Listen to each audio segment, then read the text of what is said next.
Tunic is an adorable action-adventure game developed by one-man army Andrew Soldice. The game draws heavy inspiration from classic adventure games such as Legend of Zelda and has one of my favourite nostalgia trips I've ever seen built into a game.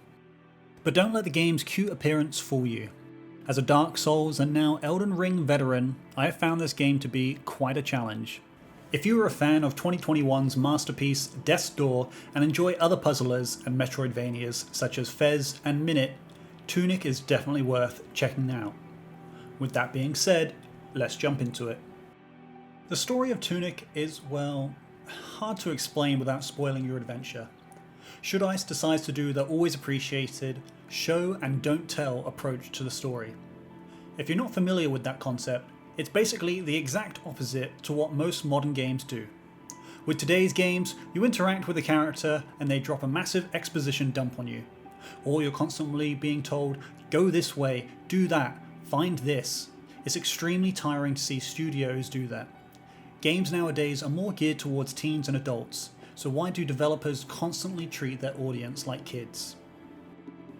Like I was saying, Should shows and doesn't tell. You wake up as a small fox in a green tunic on a beach and the world is yours to explore. Signs, maps and menu dialogue are all written in an indecipherable language. Even item descriptions are coded, so you just have to try things out and see what works. All is not completely left for you to decode, however. Across the world are pages of the game's instruction manual. That's right, you piece together the game's little SNES-styled instruction manual as you play. For anyone playing video games during the 90s, the highlight of buying a video game was always reading the instruction manual on your way home from the shop. Oh, what a nostalgia trip. As you collect the pages, more of the game's mechanics are revealed to you, some of which are hidden amongst the pages. There was a moment in my playthrough where I almost stopped playing the game for good. I came across an early boss that seemed to be extremely challenging. I died time and time again to it, and I couldn't work out why it was so hard. It was so frustrating. And then I decided, let's have a read of the instruction manual again. Turns out there was a page that literally said, if you want to beat this boss, try and have these stats. After digging through the pages some more, it turns out that you can actually level up in this game, and I was effectively playing the game on really hard mode. Maps, item info, and other secrets are all hidden throughout.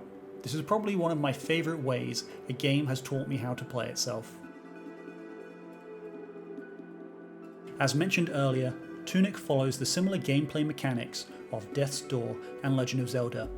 As you explore the map, you gain new equipment and learn about new abilities which let you access more of the map. It's a tried and tested trope that works very well in Tunic. The world has its own mysteries and stories that are told through your exploration and picking up pieces of the manual. Control-wise, again, it's very similar to the classics.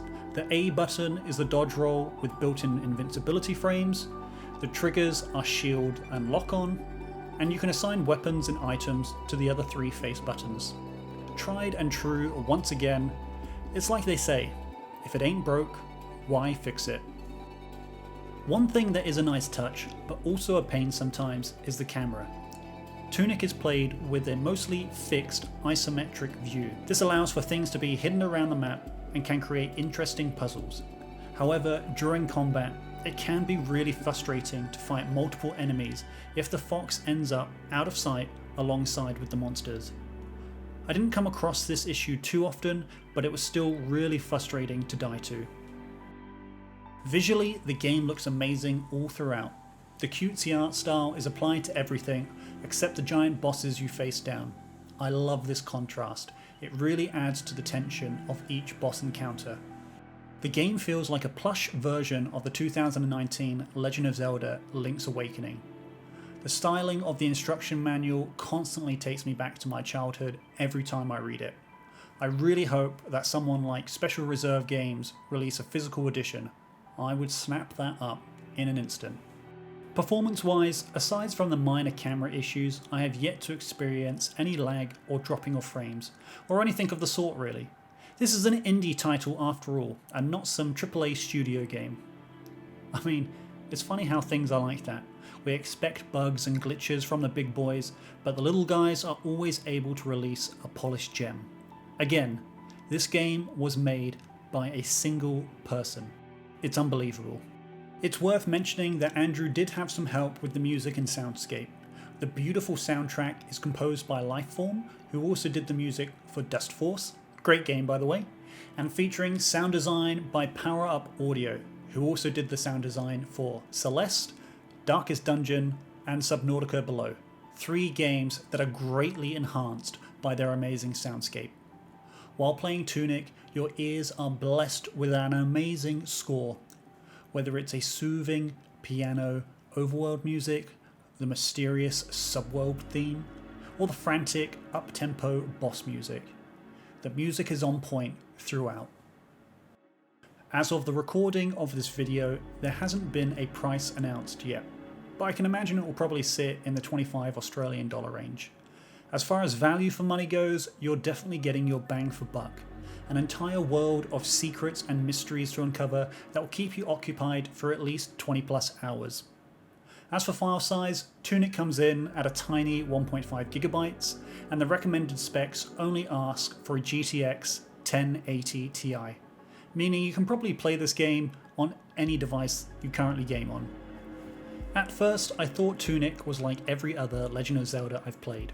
I mean, even the creator says the game was inspired by a certain classic triangle-seeking game.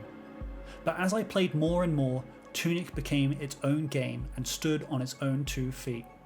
I love all the challenges, secrets, and nostalgia that Tunic serves up. If you do love the classic triangle-seeking games, then you'll feel right at home. Newcomers might struggle with the interesting teaching style the game has, but it's something you'll pick up in no time. This game falls straight into my indie favourites list, alongside last year's greats Death's Door and Inscription. And now, I know we're only in March, but I've got a funny feeling that Tunic will end up being my game of the year. Well, there you have it, my review of Tunic. I hope you guys enjoy it, and I hope you guys check out the game because it's a really spectacular game. Appreciate everybody who's made it this far in the video. Thank you so much for stopping by. Be sure to like, follow the page, all of that jazz. Thank you so much for watching once again. Have a good night. I'll see you guys on the next one.